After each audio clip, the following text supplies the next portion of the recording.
Good evening and salutations, my B&B fans. I'm gonna be honest. If I wasn't such in a good mood, this episode would have pissed me off. It would have drove me up a wall. Okay, this is one of those things where it's like this was just blatantly obvious that they were trying to stretch this out as far as they could with Ridge knowing the truth. And it got to a point where I'm literally sitting there and I'm watching it. And at this point, I'm like, I'm just, I don't even know what to say about it. I mean, literally, Taylor, for somebody who's supposed to be a psychologist or a psychiatrist, helping people and stuff, using their words, you would think that this woman would at some point, get to the point. But it gets to a point where after 6 minutes,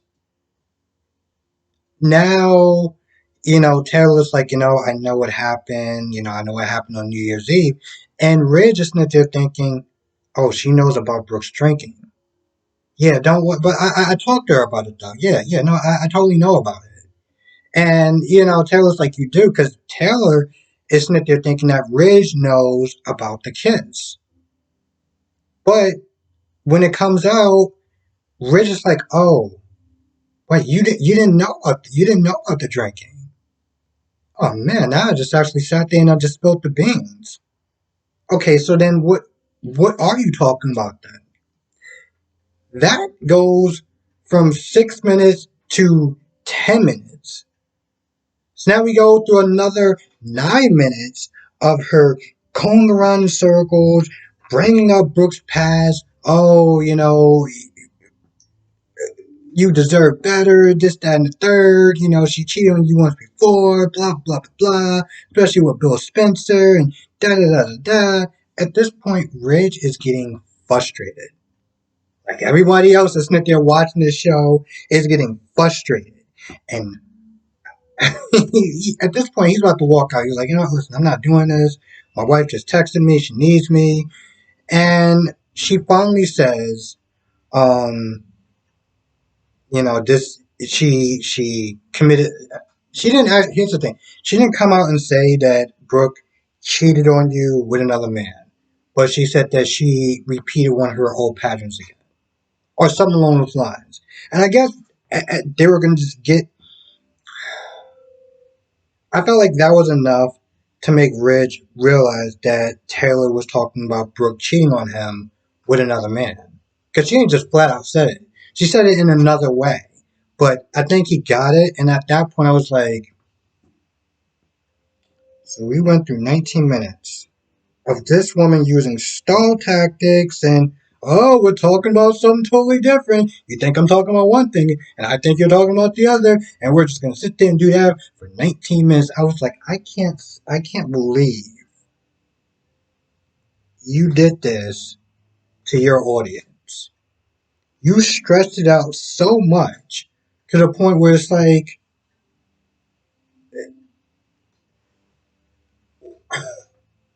you gave us a beginning, a miscommunication, and her sitting there fumbling on her words for about 18 minutes or whatever, because at this point I just lost track of time, and he finally says something towards the end. So the middle was, what was the middle at this point?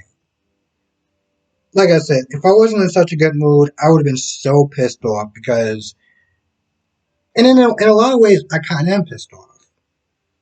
I'm pissed off at what they did to their viewers.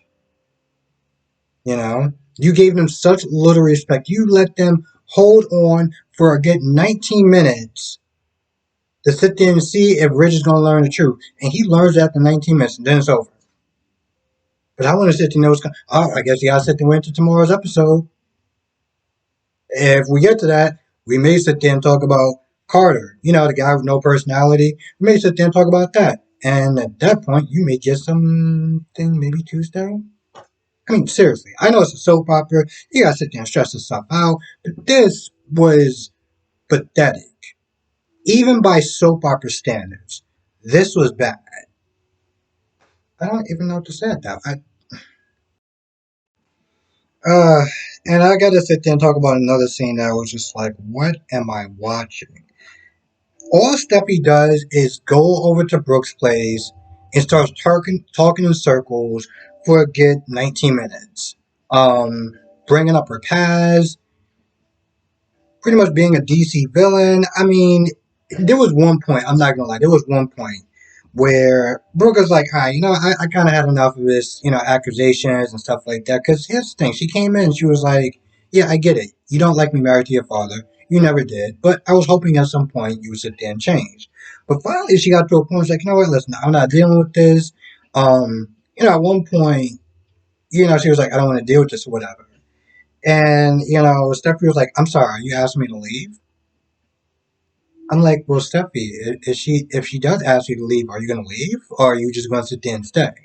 Because when I started watching the show again, this is when Sheila was in your place and you were telling her to leave, and she actually stood there like she practically owned the place. And now you're doing that exact same thing to Brooke. But I get it, you're fired up and it's a different cause, but you know, and so yeah, there's one point where Brooke picks up the phone. She's like, listen, I'm just gonna call Reg or whatever. We're just gonna have it. We're gonna have a talk or whatever. And she picks up the phone, and Stephanie's like, yeah, I'm not done talking to you. Snatches the phone out her hand and puts it down like she's literally her school teacher. I stood there, was like, oh, this chick is gutsy. I don't know if I should be like, is this chick serious or oh, okay. Like I don't know if I should sit there and be like should I be impressed or just I guess I'm gonna sit there and go with impressed because I can't. There's no other way to sit there and put. It. She literally just snatched her phone out of her hand like, no, we're not done talking. I just you're literally half this woman's age, and you snatched the phone from her like she was your child. I mean, like you. Well, the point is, um, yeah, like she was your child. Anyway, nothing really went on from that conversation. A lot of stuff was double talk, and she didn't get to a point where she was like, "Yeah, I know what you did to my father." Everything was just double talk. Um, so it wasn't super impressive for the fact that she snatched a phone. Um, Deacon was at Sheila's place, and now Sheila wants to know what Deacon meant by, "Well, if you only knew, if we only knew what." Well, what is it if we only knew, Deacon? I'll have to sit there and share with the classroom. Um, There's one point where he snaps at her, and he even calls her out like, "Yo, listen, you sitting there fishing." But I'm like, well, Deacon, what did you expect? You let your male ego go once again and was like, well, if you only knew. So of course she's gonna sit there and think more happened at New Year's than just y'all two drinking. And when he leaves, that's what she's sitting there talking about. Her usual monologue like a DC villain is, well, I knew something else happened more than just y'all just having knocking back drinks or whatever. I know more. There's more to the story. Okay, all right. Is this monologue actually going somewhere? No. Okay, cool. Um, Now, Hope does tell Liam that, Brooke is going to sit there and tell the truth. She can't sit there and deal with it. The guilt is eating her alive. And, at this point, she just has to do it and hope for the best.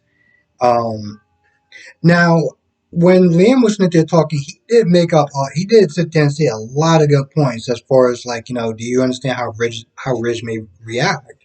Especially given the fact that Brooke let him back into that house despite Ridge's warnings and his protests and everything else. She still kept doing it.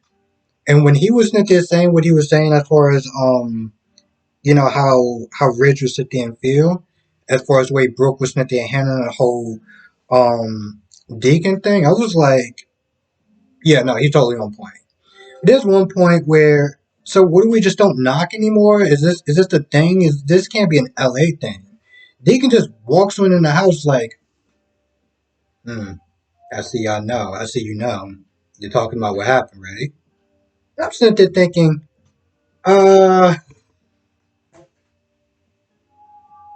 does knock not mean anything to you? And that's the thing. This is the second time that I've seen this man just walk on it. I don't know if this is an 80s thing. I don't know. What is this? What is going on with him? But he just walks in, and this is the second time that he did that. The first time he did that was he walked back in, to ask Brooke something, and Deacon was there, and he was just like, the hell are you doing? You just walking in my house like you own the place? So anyway, long story short,